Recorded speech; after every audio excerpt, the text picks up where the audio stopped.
क्रिस्त में प्यारे भाइयों और बहनों, आप सबों को जय यीशु।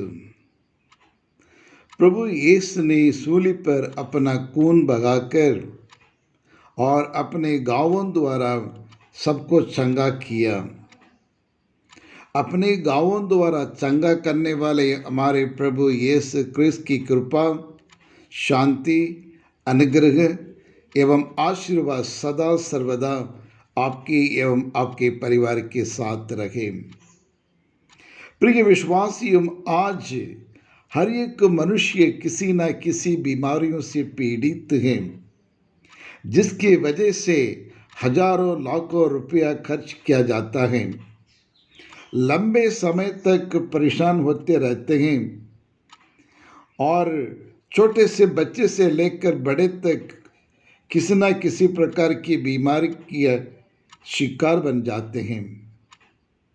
लेकिन इस बीमारी से छुटकारा पाने के लिए ना जाने कितने कितने तरीके से और दवाई लेते हैं, इलाज करवाते हैं, बड़े बड़े अस्पताल में जाकर इलाज करते हैं और मोटे रकम खर्च करते हैं। और उदाहरण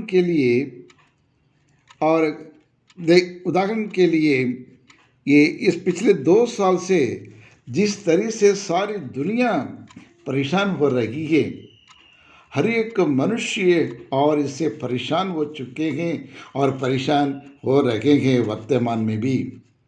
वह है कोरोना 19।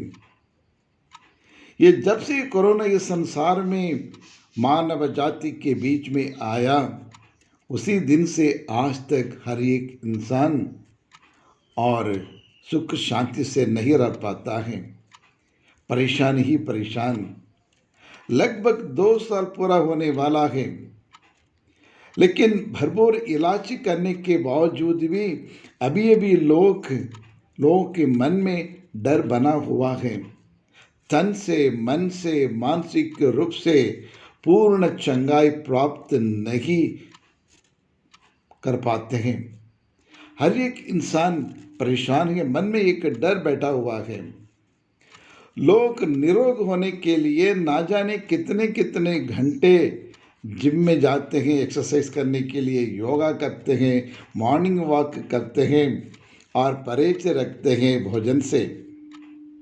ये सब बिल्कुल ठीक है, सही भी है, लेकिन कुछ हद तक वे लोग ठीक भी हो जाते हैं। लेकिन आज के सुसमाचार द्वारा यीशु जो दुनिया की चंगाई दाता है, हम सबों को निमंत्रण देते हैं। क्या निमंत्रण देते हैं? और आपको देखकर, मुझको देखकर ये कहते हैं, डरो मत, ढाढ़स रखो, यानी धैर्य रखो, उठो और आओ मेरे पास, संघर्ष करो, मुझ पर विश्वास रखो और जीत तुम्हारी होगी करके एक निमंत्रण देते हैं। कितना भला ईश्वर है हमारा ईश्वर। हमारे ईश्वर सुनने वाला परमेश्वर नहीं, कर दिखाने वाले परमेश्वर हैं। जो भक्त जन उन पर श्रद्धा रखते हुए, विश्वास में अटल रहते हुए और उन पर पूर्ण आस्था रखते हुए उनके सानिध्य में आते हैं और उन पर विश्वास करते हैं, उन्हें कभी खाली हाथ लौटने नहीं देते हैं। यही हमारा परमेश्वर का एक विशेष गुण है क्रिस्त में प्यारे भाइयों और बहनों। और नबी यिर्मयाह के ग्रंथ अध्याय 30 और 17 में और परमेश्वर हमसे कहते हैं, हम में से जो आज किसी न किसी प्रकार की बीमारी से पीड़ित है, उन सबको देखकर कहते हैं, आप चिंता करने की ज़रूरत नहीं, परेशान होने की ज़रूरत नहीं, निराश होने की ज़रूरत नहीं और अपने विश्वास कमज़ोर करने की ज़रूरत नहीं, क्योंकि मैं तुम्हारा ईश्वर, मैं तेरे साथ हूँ, डरो मत, मैं तुम्हारे साथ हूँ, मेरे पास आओ करके हमें निमंत्रण देता है।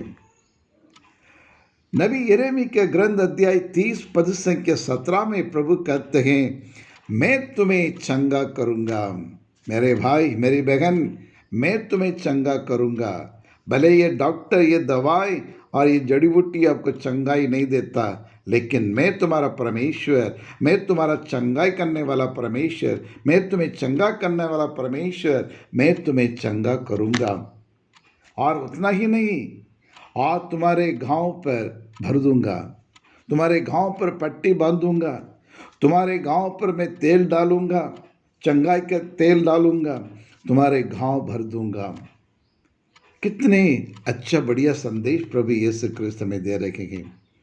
प्रिय विश्वासियों, आज के सुसमाचार सन मार्कुस सुसमाचार अध्याय 10 पद संख्या 46 से 52 में प्रभु यीशु एक अंधे को चंगा करते हुए हम देखते हैं। कहा जाता है कि आंख शरीर का दीपक होता है। आंख हमारे शरीर का दीपक होता है। भले इंसान का धन दौलत खराब हो जाए, लेकिन उनकी आंख खराब नहीं होनी चाहिए। शरीर के लिए आंख एक महत्वपूर्ण अंग है जिससे सारी दुनिया को देख सकते हैं।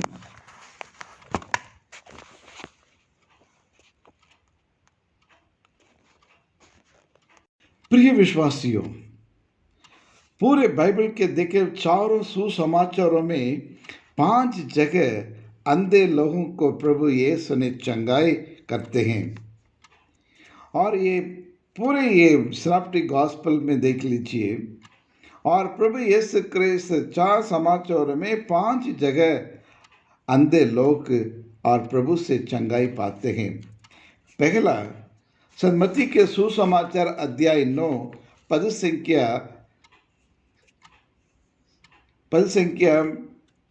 27 से 31 तक। और यदि हम उसमें पढ़ेंगे तो हमें मालूम पड़ेगा, जब प्रभु यीशु सभागृह का अधिकारी याईर और जब घर से लौट रहे थे, और उस समय 2 अंधे व्यक्ति प्रभु को पुकारते हुए उनके पीछे हो लिए। उनने क्या कहा? दाऊद के पुत्र हम पर दया कीजिए, दाऊद के पुत्र हम पर दया कीजिए। और प्रभु ने उन्हें चंगाई किया है। दूसरा, मत्ती के सुसमाचार अध्याय 12 पद संख्या 22 में कहते हैं, बेलज़ेबूल अबदूत से ग्रस्त अंधे गूंगे मनुष्य को यीशु के पास ले आए और यीशु ने उन्हें चंगा किया। तीसरा, मार्कुस के सुसमाचार अध्याय 8 पद संख्या 22 से 26 में बेथसैदा में एक अंधे को लेकर आए और यीशु ने उनकी आंखों पर अपना थूक लगाकर उन्हें चंगा किया है। और चौथा, मार्कुस सुसमाचार अध्याय 10 पद संख्या 46 से 52 में, यानी आज के सुसमाचार में बरतिमेयुस एक अंधे भिखारी को चंगा करते हैं। प्रिय विश्वासियों, बरतिमेयुस का अर्थ होता है तिमेउस का बेटा। वह सड़क के किनारे बैठा हुआ था, यानी कहने का मतलब, और परिवार से रिश्तेदार ने और उन्हें अकेले छोड़ दिए गए, घर से बाहर निकाल दिए गए। उनका कोई नहीं है, वो अनाथ हो चुका था। बचपन से ठीक था, लेकिन बाद में उनकी आंखें की रोशनी चली गई थी, इसलिए घर परिवार में उन्हें नहीं रखा गया है, घर से बाहर निकाल दिए गए। कोई रिश्ता नहीं है, कोई पूछने वाला नहीं है, कोई परवाह करने वाला कोई नहीं है। अकेले एकांत में और परेशान था। लेकिन इसलिए अब प्रभु से पूछ रहा, गुरुवर मैं फिर से देख सकूं। यानी बचपन में ठीक था, लेकिन बाद में उसकी आंखों की रोशनी चली गई होगी। इसलिए प्रभु से उसे क्या पूछते, तुम्हें क्या चाहिए करके प्रभु ने पूछा। उसने कहा, प्रभु गुरुवर मैं फिर से देख सकूं। प्रिय विश्वासियों, प्रभु यीशु के दुख भोग एक मरण के पहले किए गए अंतिम चमत्कार है ये। कई वर्षों से परेशान था, ईश्वर के दर्शन के लिए, ईश्वर के दर्शन पाने के लिए लालच था, उसके प्रभु को देखने के लिए इंतजार कर रहा था। रास्ते चलते यीशु को मनी की आंखों की से उन्हें पहचान लिया। एक साधारण मनुष्य नहीं है, ये तो ईश्वर का परमेश्वर के मुक्तिदाता है। और यही वो उन्हें पहचाना। और इतना ही नहीं, और अपने मन में कहने लगे, यदि मैं प्रभु यीशु को उसके नाम लेकर मैं पुकारूं, और निश्चित रूप से वो मुझे चंगाई प्रदान करेंगे। बच्चे में ये समझ गया कि वह एक साधारण मनुष्य नहीं है, और वह यीशु है, यानी पापों से मुक्त करने वाला परमेश्वर है, चंगाई दाता है, और विश्वासियों की प्रार्थनाओं को सुनने वाला यीशु है। यीशु के नाम पर जो कुछ मांगते हैं और उन्हें उनकी मांगों को पूरा करने वाला प्रभु यीशु करके वो समझ गया है। अच्छी तरह से उन्हें पहचान लिया प्रभु यीशु को, इसलिए निडर होकर धैर्य के साथ हर रुकावट को परवाह ना करते हुए जोर जोर से यीशु का नाम लेते हैं, यीशु के नाम के गुणगान करते हैं, यीशु के नाम की महिमा गाते हुए और पुकारते हैं। और उनके विश्वास को देखकर और प्रभु यीशु क्रिस्त उनके पास आकर उन्हें चंगाई प्रदान करते हैं। जी हाँ, क्रिस्त में प्यारे भाइयों और बहनों, और कितने विश्वास था उसका, कितना भरोसा था जो प्रभु यीशु पर, और पूर्ण रूप से उस विश्वास करते हुए और प्रभु से प्रार्थना किया है। जी हाँ, क्रिस्त में प्यारे भाइयों और बहनों, आप और मैं, यदि हमारा विश्वास उस बर्तिमेउस जैसे विश्वास होगा, यदि प्रभु यीशु का नाम लेकर पुकारेंगे, तो हमारे पुकार को सुनने के लिए प्रभु और तरस रहेंगे। हमारे पुकार को सुनकर अपनी ओर दौड़ते हुए प्रभु यीशु क्रिस्त आने के लिए तैयार हैं, क्योंकि प्रभु यीशु हमसे दूर नहीं है, हमारे पास है, हमारे पास में ही है।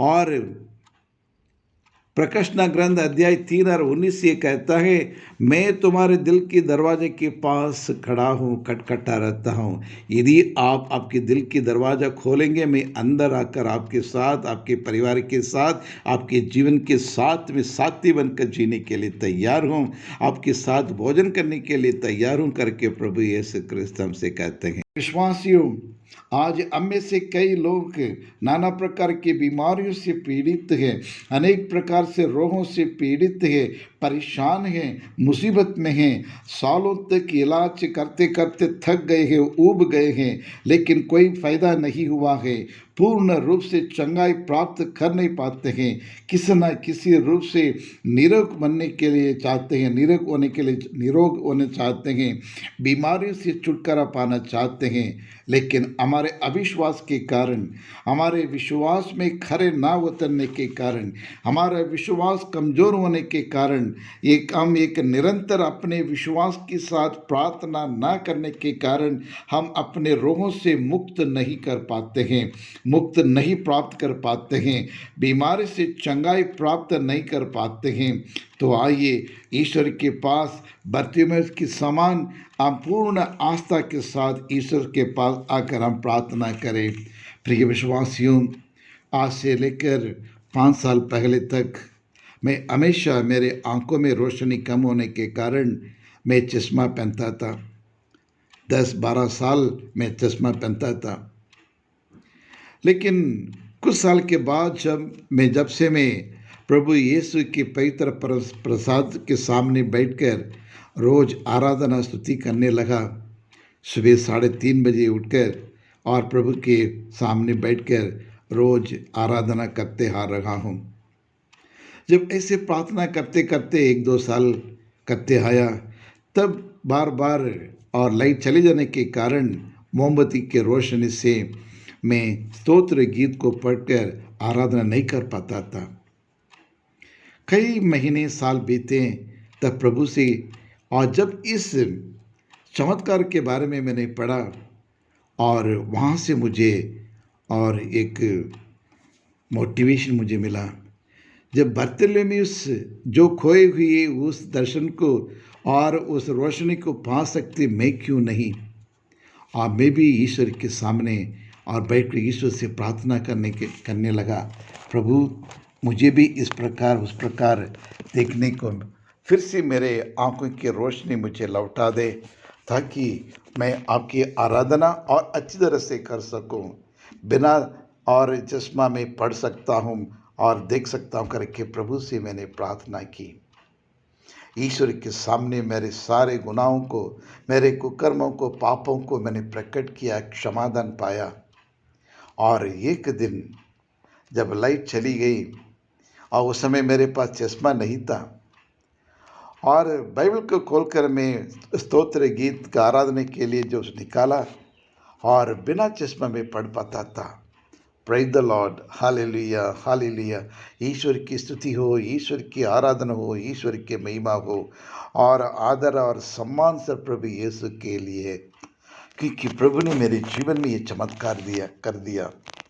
और उसी दिन से लेकर आज लगभग 4-5 साल बीतने वाला है, बिना चश्मा में पढ़ सकता हूँ। जी हाँ क्रिस्त में प्यारे भाई और बहनों, मुझे समझ में नहीं आता कि प्रभु को मैं कैसे अपने धन्यवाद प्रकट करूं। मेरे पास पर्याप्त शब्द नहीं है उस महान सर्वशक्तिमान की सामर्थ्य को मैं क्या कहूं, उसकी सामर्थ्य की परिभाषा कैसे मैं कर सकूं। इतना अद्भुत कार्य मेरे जीवन में प्रभु यीशु ने किया है। आज भी बिना चश्मा में पढ़ रहा हूं, और इसके लिए पूरा श्रेय मेरा नहीं, मेरा प्रार्थना के नहीं, लेकिन ईश्वर का प्रभु यीशु के। क्योंकि प्रभु यीशु ने कहा, मैं तुम्हारी चंगाई करूँगा, मैं तुम्हारा चंगाई करने वाला परमेश्वर मैं हूँ। और उस पर विश्वास किए और उन्हें चंगाई प्रदान किया है। प्रिय भाई बहनों, और मैं आप लोगों से यह निवेदन करता हूँ, यदि हम विश्वास के साथ और प्रभु से मांगे, प्रभु हमारे मांगों को पूरी करने के लिए तैयार है। जीवन में कुछ पाने के लिए कुछ खोना पड़ता है, और बरतिमेयुस ने और पुराना जीवन को और उन्हें छोड़ दिया था। मैंने अपने पापों को ईश्वर के सामने प्रकट करते हुए और पाप में ये जीवन से छुटकारा पाने के लिए प्रार्थना की।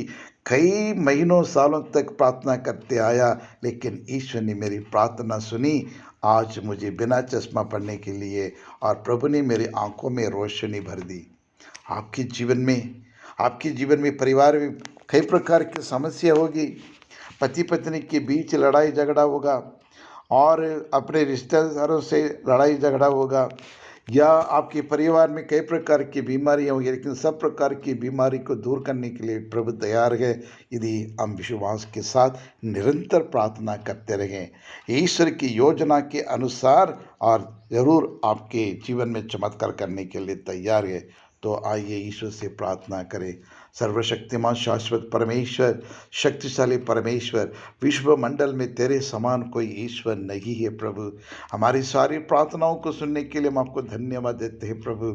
आज हमारे परिवार में अनेक प्रकार की समस्या, दुख, तकलीफ, परेशानियां प्रभु, इन सब को आपके पावन चरणों में विश्वास के साथ समर्पित करते हैं। उन्हें स्वीकार करें प्रभु, उन्हें दूर करें प्रभु। हर प्रकार की बीमारी से छुटकारा दिला दे। हमारे विश्वास को आगे बढ़ाने के लिए अपने सामर्थ्य से हमें भर दे। यही प्रार्थना करते हैं हमारे प्रभु यीशु क्रिस्त के द्वारा, आमीन। प्रिय विश्वासियों, आज सामान्य काल का 30वां इतवार है। आज पूरे भारत देश में, सारे विश्व में मिशन इतवार मना रहे हैं। यानी प्रभु यीशु ने अपने शिष्यों से कहा, दुनिया के कोने कोने में जाओ और सुसमाचार को फैलाओ। आज सारी दुनिया और उस कमांड को और प्रभु यीशु के उस नियम को पालन करते हुए आज हम हर पल्ली में, हर पैरिश में और मिशन इतवार मना रहे हैं। और इस संसार में प्रभु यीशु के उस द्वारा और प्रारंभ किए उस कार्य को पूरा करने के लिए, सुसमाचार को फैलाने के लिए, ईश्वर का राज्य को स्थापना करने के लिए हम विशेष रूप से प्रार्थना करें। सुसमाचार सबसे पहले अपने परिवार में फैलाना है। हर एक इंसान अपने जीवन में और ईश्वर का राज्य को स्थापना करना है, तभी हम परिवार में ईश्वर का राज्य की स्थापना कर सकते हैं। हमारे समाज में, हमारे देश में जब हम उसका स्थापना कर सकते हैं, तब जाके सारी दुनिया में फैलेगा। तो आइए और इस मिशन इतवार के और इस समय त्यौहार मनाते हुए हम ईश्वर से आशीष मांगे, कृपा मांगे, ताकि हम सुसमाचार को हम अपने हृदय में बो सकें, परिवार में बो सकें। जहाँ भी हम कार्यरत हैं वहाँ प्रभु यीशु के और यीशु के बारे में हम बता सकें, ताकि सारी दुनिया में और प्रभु यीशु के ये सुसमाचार फैला सकें और सब लोग प्रभु यीशु को मुक्तिदाता के रूप में उन्हें स्वीकार कर सकते हैं। और इसके लिए भी हम आज के और इस मिसा बलिदान में हम प्रार्थना करें। आमीन, आमीन।